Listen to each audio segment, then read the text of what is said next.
3 करोड़, 4 करोड़, 10 करोड़। अरे अलायना जी, आपने तो आधा शहर ही खरीद रखा है। कुछ छोटे मोटे सौदे हमारे लिए भी छोड़ दीजिए। इस बिजनेसमैन की बात सुनकर अलायना के चेहरे पर एक कातिलाना मुस्कान आ गई। अलायना शहर की सक्सेसफुल बिजनेस वूमन थी और वो मुस्कुराते हुए अपनी जगह पर बैठ गई। लेकिन तभी एक आवाज ने वहाँ मौजूद सभी के होश उड़ा दिए। 50 करोड़। अरे सीधा 50 करोड़? ये कौन है? अरे ये तो डिलीवरी बॉय अभिनव है। इसके पास कहाँ से आए 50 करोड़? देखो, इसे कोई पहचान न पाए, इसीलिए सज धज के कोट पैंट पहन के आया है। अरे हाँ, 2 दिन पहले की मेरी ऑफिस पे लंच डिलीवर करने आया था। अरे हमारी कोई इज्जत नहीं है क्या? ऐसे ही कोई ऐरा गहरा इतनी बड़ी नीलामी में कैसे आ गया? वहीं अभिनव चुपचाप अपनी जगह पर बैठा हुआ इन सब की बातें सुन रहा था कि तभी एक और आदमी तेज आवाज में बोल पड़ा। अरे अनाउंसर भाई, इसके पास 50 करोड़ तो क्या 50 रुपए भी नहीं होंगे। आप ये नीलामी बंद करो। अलायना जी को ये विदेशी इम्पोर्टेड कालीन दे दो। नहीं नहीं भाई रुको, अगर इस फटीचर डिलीवरी बॉय के पास 50 करोड़ नहीं है तो मैं अलायना जी की बोली को चैलेंज करता हूँ। इस कालीन के 11 करोड़ देने के लिए मैं तैयार हूँ। जैसे ही इस आदमी ने 11 करोड़ बोला तो अभिनव एक बार फिर से बोल पड़ा। 60 करोड़। ज्यादा दूर भागे नहीं होंगे, उस तरफ देखो तुम लोग। संजय के हाथ में गोली लगी थी। वो और अभिनव रात के अंधेरे में एक पतली सी गली में छुपे हुए थे। अच्छा बेटा, जल्दी बाहर आ जाओ। अभिनव, मेरी बात सुन बेटा, यहाँ से भाग जाओ वरना ये लोग तुझे भी मार डालेंगे। बाहर सड़क पर उनकी गाड़ी खड़ी थी और उसी गाड़ी के पास खड़ा था राणा, जिसने संजय को गोली मारी थी। नहीं पापा, मैं आपको छोड़ के नहीं जाऊंगा। जिद मत कर अभिनव। बेटा देख, मैं तो अपनी जिंदगी जी चुका हूँ। अब जो भी करना है तुम्हें करना है, सब कुछ तुम्हें संभालना है। संजय ने कहा और अपनी उंगली में से एक सोने की अंगूठी निकालकर अभिनव को थमा दी। उस पर टी लिखा हुआ था।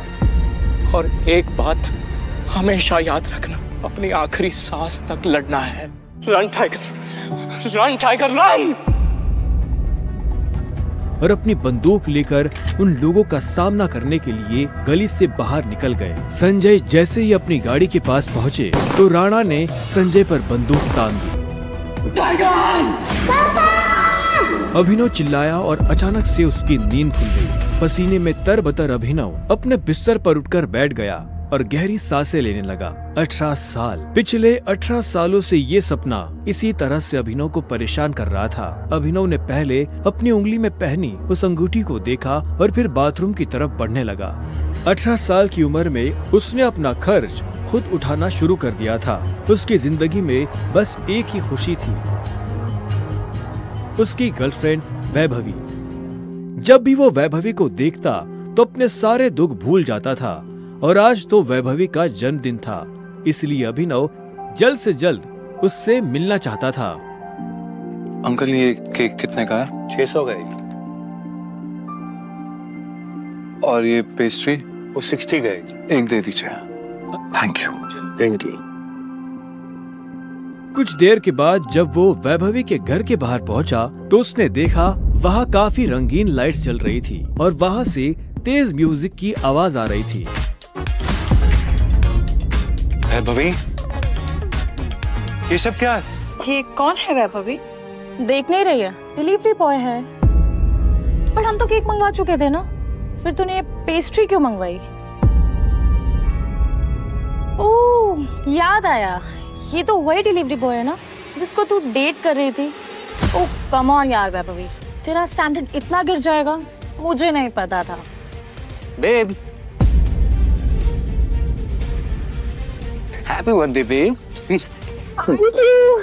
अभिनव देवेन को अच्छी तरह से जानता था। वो एक बड़े बाप का लड़का था और हर वक्त वैभवी के आसपास मंडराता रहता था। देवेन को यहाँ देखते ही अभिनव का दिमाग खराब हो गया। उसके हाथ में एक बड़ा सा गिफ्ट था। उसके आगे अभिनव के हाथ में लटकी पेस्ट्री की थैली कुछ भी नहीं लग रही थी। मैं तुमसे ब्रेकअप कर रही हूँ। और नहीं तो क्या, बेचारी कब तक तुझ जैसे गरीब के साथ ऐसी आधी पेस्ट्री खाती रहेगी। मत क्यों सुनो, गरीब तो तुमने ठीक नहीं किया वैभवी। और अभिनव वहाँ से निकल गया। उसकी आंखों में आंसू थे और उसका दिल बुरी तरह टूट चुका था। हर घूंट के साथ उसकी आंखों के सामने वो दृश्य आ रहा था जिसमें देवेन वैभवी के गालों को चूम रहा था। उधर जब अभिनव सड़क पर बेहोश हो गया था, तब इधर सनी सिंह अपनी गाड़ी में बैठा बेचैन हो रहा था। सनी सिंह की बहन अनन्या उसके गले का कांटा बन गई थी। सनी अपने दादा हरदेव पाल सिंह की नजर में आने के लिए और अनन्या को रास्ते से हटाने के लिए कुछ भी कर सकता था, और आज वो अपनी गाड़ी में अपने आदमियों के साथ निकल पड़ा था अपनी बहन को सबक सिखाने के लिए।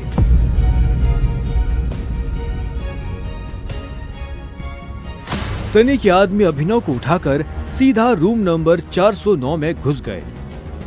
इसके कपड़े उतारो और बेड पे लिटाओ उसको। कपड़े उतारो इसके। उन्होंने अभिनव को बहुत आहिस्ते से उस बिस्तर पर लेटा दिया।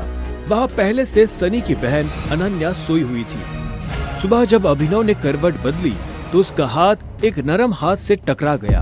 अभिनव की नींद टूटी और उसने देखा कि वो एक अनजान लड़की के बगल में लेटा हुआ था।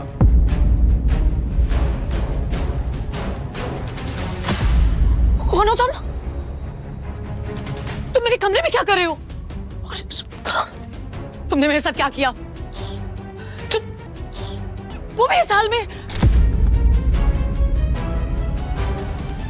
छी छी छी छी छी छी छी।